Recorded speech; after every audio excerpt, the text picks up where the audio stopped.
And here we are in one of the biggest stadiums in Africa, صاحبيال. صاحبيال كسر هذا جرونكا OOGU قارة أفريقيا. وعلى هذا FNB Stadium. نقرأ نقول رميه وقت اللي دسي إيوه.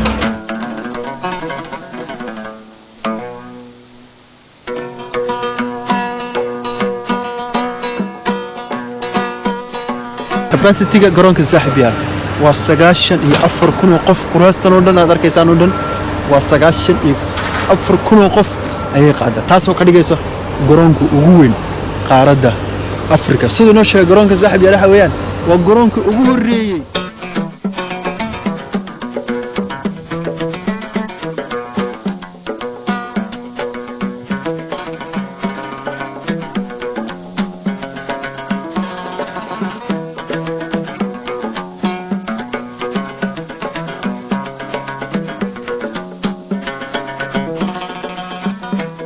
saaxiibyaal imikana waxaynu soo gaarnay garoonka kubadda cagta ee ugu weyn qaaradda Afrika garoonka niga dambeeyo magaciisa waxa la yiraahdaa FNB Stadium saaxiibyaal halkan waa halkii lagu ciyaaray ciyaarta kama dambaysta ahayd ee 2010kii World Cup-ka finalka halkan ahayd halkii lagu qabtay meeshan waa meeshii ku ciyaareen ciyaaryahano caalamka iconic sida Cristiano Ronaldo iyo Lionel Messi gudahan u gali doonaa waxayna la socdo tour guide marka waxaynu arki doonaa VIP section dressing room iyo xayawaaso dhan iyo fiilka in Kenya. Let's go.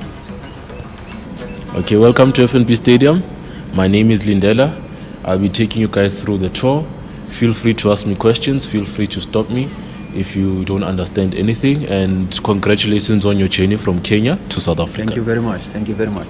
Okay, nikana saaxiibyaal aan gudaha u galno garoonka qaaradda Afrika ugu weyn. This over here is our VIP parking. This is where the VIPs would gain entry into the stadium. Into the stadium? Yes. So this means now like international players? Yes, like the players. The players, okay. yes. The team bus would drive in from there and then it would go to that door. The players would go into the stadium from that door? Yes, from that door. So when I say the team players, I'm talking about the away team. Okay. Yes, the away team. Yes, okay. The away team. Okay. So this is the home of Kaizer Chiefs. Kaizer Chiefs is one of the most successful clubs in Africa and in South Africa. Okay, so what do they play? Is it a soccer or rugby? Because I know South Africa is really known for the rugby matches. So they play soccer. Oh, okay. Yes, they play soccer. Yes. All right. halkan waxa weeyaan saaxiibyaal changing room away team. So like when the FIFA and World Cup 2010 was being held in South Africa. Yes. Was it like something like, because since most of the teams were away, of course they were, it was an international tournament. Like was there like an away team who were maybe doing some kind of a dressing room in this room? Yes, yes. So the teams that were using this dressing room in the FIFA World Cup was Netherlands.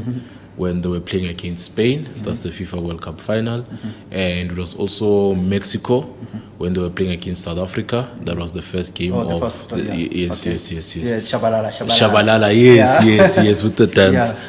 And halkan waxa weeyaan waa dressing roomka kooxa awayga oo martida ah markay imaanayaan. Of course, sidoo noo sheegay kooxa badan ayaa halkan ka labsanayay intayna wali garoonka aynan gelin sida wadanka Mexico iyo South Africa game-ka ugu horeeyay Uruguay iyo Ghana baad garanaysaan Suarez wuxuu sameeyay 2010kii aad soo qaadba. That was my, so let's say this was my maybe I'm an international player and I'm ready to enter the field. Okay, let's go. This over here is our players tunnel. Okay. This is where the players would go down into the field area. So we don't paint our players tunnel or anything because it's supposed to represent a mine shaft. And this was because Johannesburg was a mining city. Okay, yeah, of course, yeah. And FNB Stadium was built around mine dumps. Okay. So that's why this tunnel is not painted or anything. saaxiibyaal imikana waxaynu galeynaa garoonkii so like waxaynu nahay cabalahan ciyaariyahano. So you serve as a away team and I serve as a or let me say as a kind of away team. And here we are in one of the biggest stadiums in Africa, Sahib. Yeah. There's a lot of renovation going on. Yes. Okay. Ooh. Cool. So this is the biggest stadium in Africa. It takes a total capacity of 95,000. So all around there's 95,000 chairs, and it was built in 1986, and they finished building it in 1989. So that's when it was opened, 1989, on the 11th of October. Yes. Okay. So شيء صاحبي هل جرونكا وجرونكا أجهري لو عيارتي أجهري سي عيارتي عالمك والكاب كده لو يكون يتوانكي قول حين that was between South Africa and Mexico. يو عيارتي دمبيسي وحيد Spain and Netherlands عياري دمبيين. مركا وعلي جرونكا صاحبي هل وحلا دسي كن سجال بقول يو سديتن يو لحدي يا لبلاوي دسيتان كذي waxaana la furay 1989 ilaa maalinta laga soo bilaabo 1989 ilaa iminkana waxay ahayd garoon si caalami ah u shaqaynayo capacity-ga garoonka saaxiibyaal waa 94,000 qof kuraastan oo dhan aad arkaysaan oo dhan waa 94,000 qof ayay qaadaa taasoo ka dhigaysa garoonka ugu weyn qaaradda Afrika sidoo noo sheegay garoonka saaxiibyaal waxa weeyaan waa garoonka ugu horeeyay oo ciyaar caalami ah oo maartay competition caalamka isku imaado qaaradda Afrika ciyaarta ugu horeysay la qabto halkii lagu qabtay waxay ciyaartu u dhaxaysay wadanka South Africa iyo wadanka Mexico tii ugu dambeysay tournament-kaas 2010 ciyaaraha caalamka 2010 halkan ayaa lagu qabtay so this were Andre Iniesta scored this like the last goal of the FIFA World Cup. Yes. And an interesting fact, the first goal of the FIFA World Cup happened on that side of the stadium, and the final goal of the FIFA World Cup by Andres Iniesta happened on that side of the stadium. So the first goal was by Simpio Shabalala on this side. This side? Yes. And then the last goal was on that side by Andres Iniesta. Can you tell us about how was the situation on that night? The FIFA, if you were here, the closing ceremony and the closing game of the FIFA World Cup 2010. How was the situation? How happy were the South Africans? And concluding the tournament. I wasn't here, but from what I've read and from what I've experienced, the South Africans were very happy. Because I was still in Soweto, I was here in Orlando, but the South Africans were very happy because there were a lot of doubts about the World Cup coming to Africa and South Africa. So there were a lot of doubts, and the South Africans were very happy because it was incident free and no one had passed away or there were no major incidents that were reported. And it also brought South Africans together, as there were no colors, there was no white, there was no black. It was just South Africa together and holding each other together. And ever since the World Cup happened, we've been close and will be able to support each other in all the different sports. FNB Stadium. Actually, mid baan idin sheegaya garoonkan laga soo bilaabo 1989 xilliga la furay ilaa iyo 2010 waxa la oran jiray FNB Stadium. deetana xilliga World Cup 2010 magaca FNB Stadium waa laga saaray sababtoo FNB waa bangi waxa la diidayay waa nooc maxay ahaan la sponsorship camal ahaana macnaha brandkaas FNB la soo hadal qaaday lama doonay marka 2010 intii tournament ka dhan uu socday garoonkan magaciisa waxa la oran jiray the Soccer City, right? Yes, so during the World Cup, it was called Soccer City, but when it was built, it was called FNB Stadium. But during the World Cup, FIFA didn't want to promote banks, federations, or anything that would mess with their sponsors, so they called it Soccer City. And then after the World Cup, it was called back to FNB Stadium. Yes. On maqlaysan FIFA xilligaada maynan rabin inay promote gareeyaan ama ay magac ay u sameeyaan bangiyada corporationada maartay magacooda dil soo qaaday waa branding. Again, let's go.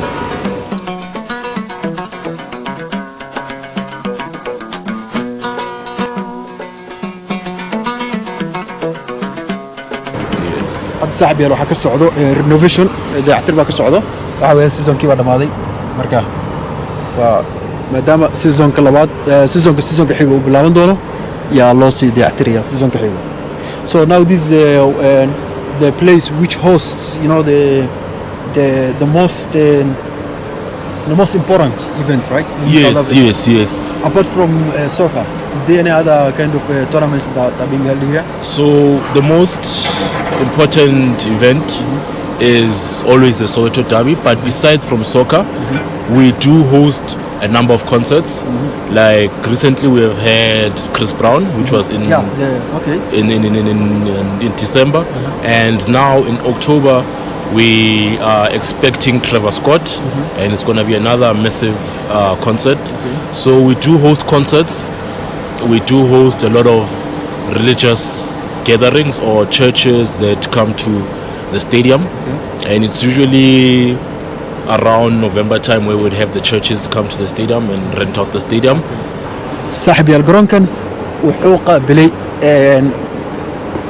أكتستي بدن أو عالم ككلي ماذا وحده maalin hore waxayna la joogay Chris Brown oo halkan show ku sameeyay Justin Bieber, Ed Sheeran, Lady Gaga dadkaas oo dhan waxa weeyaan waa Mareykan iyo waqooyiga America ayay ka kala yimaadeen waxaynu tagaynaa dusha sare si aad u aragtaan view-ga qaybta kore ah.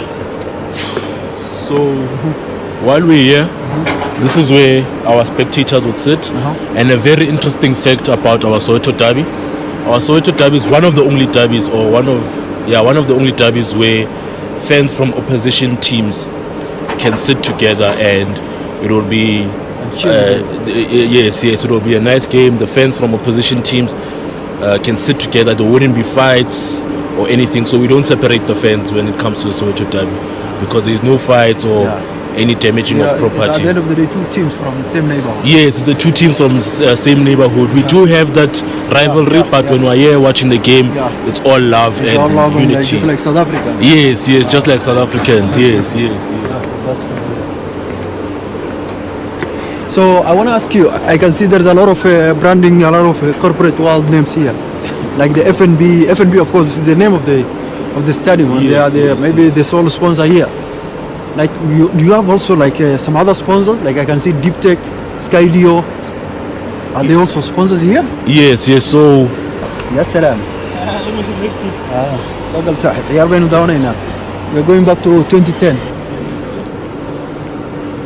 صاحب يا لمكنا waxaan ku soconaa qaybta VIP da.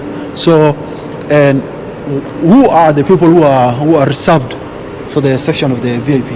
So it's usually the president and the ministers that would come to the stadium To watch a game. Yes, to watch a game. Also the delegates of the home team, which is Kaizer Chiefs, and these invites or invitees that they can call to come to the stadium. So everyone that is invited by Kaizer Chiefs, but however, I'll show you, it depends on the amount of tickets, because there is a limitation. So these are the events, or most of the events that we have hosted in and around the FNB Stadium. So this is where you'd get the best of seeing who was here to come for concerts, soccer, rugby, or political events. So these are all the events. صاحبيال waxaan kaar walba halkan aad u jeedaan waxa weeyaan ciyaaradii activity-yadii halkan lagu qabtay marka waxaan u dhow waxa weeyaan waa ciyaarihii ugu muhiimsanaa ee goobtan lagu qabtay waxa ugu muhiimsanayd midkan uu axbaab oo sawirka uu ka qaadanayo oo ah ciyaartii 2010 FIFA World Cup-ka finalka halkan ay ku ciyaareen wadanka Spain iyo wadanka Netherlands oo Spain ay ku badisay hal oo xiray ninka legendka la oran jiray Andrea Iniesta. qaybtana saaxib yaa saan sheegnay waa qaybta VIP dadka ugu muhiimsan. Yes, the VIP, the very important folks. Yes. So this is where they watch the game from. They watch the game from. Okay. Yes. Wow. So these guys, like they watch the game as they can have their drinks, whatever. Yes, they watch the game as they can have their drinks. They can enjoy their food, their snacks. They have their own people who are serving them. Yes, they've got their own people that are serving them. And this is where they watch the game. Yeah. صاحبي القيبته وقيبته VIP waxa weeyaan awjada de kuraas waaweyn raxaan dadyoga muhiimka that's why loo dhaho waa VIP ciyaaraha halkan ay ka daawadaan markay ciyaarta ay socoto oo kala tusaalan oo kale qofka duu sharaabi waxa u baahan yahay halkan iska soo dhacaya دتنا عيارتي ودابني مش انا جون سوا مش في اي بي يا فيصل هادية ما انت في اي بي وناخذ صاحب انت في اي بي يلا عندنا لكم وي قيبتها كده now this way even the seats they look different. Yes, even the seats look different. Even the seats look different. This is where our VIPs would sit. We've had a lot of different dignitaries, presidents, kings. Who watched at a tournament from this section? From the World Cup to the Derby to the concerts. Okay. Whom do you think was the most important figure who sat on these seats? I'd say we've also had a lot of. For me, I'd say the most important figure is Dr. Petrus Motsepe, who owns Mamelodi Sundowns, and he's the CAF president. that's like that's a bring for you. Explain to us. هذا قرنا no بصير أصعب شيء. بيتر موسيبي ونين أد عنو ساوث أفريقيا كلمة أفريقيا دن وحكوجران وملاينة توب 10 دسك أو تاجر سن أفريقيا وحكوجرا and عليه هاي ميلودي سانداونز. ميلودي سانداونز وكحدا هو عن سنة هاد كل شيء نكنا نقول أسديت سنة في حكتوبة كاب قديسي. هذا روحو I think 6 سنة ميمس 4 سنة كهرب وترتمي كاف بريسيدنت هذا أساحكمه the whole of soccer أما football. كاف حواي African Cup of Nation ياديك World Cup حتى كوحة هذه any type of football in Africa. أساقه هو سمعنا يعني. And then for the others, I'd say probably the American president or the first black president of America, Barack Obama. Barack Obama? Yes, he was here for the Nelson Mandela ceremony or yeah. dadkii ugu muhiimsanaa caalamka loo garanayo wuxuu madaxweynihii madowga ugu horeeyay wadanka South Africa Nelson Mandela madaxweynihii madowga ugu horeeyay wadanka Mareykanka Barack Obama isagana goobtan ayuu ciyaarta ka daawanayay wuxuu ka daawanayay Nelson Mandela geeridiisa ka gadaal markii loo sameeyay funeral service-ka waxa joogay Barack Obama maanta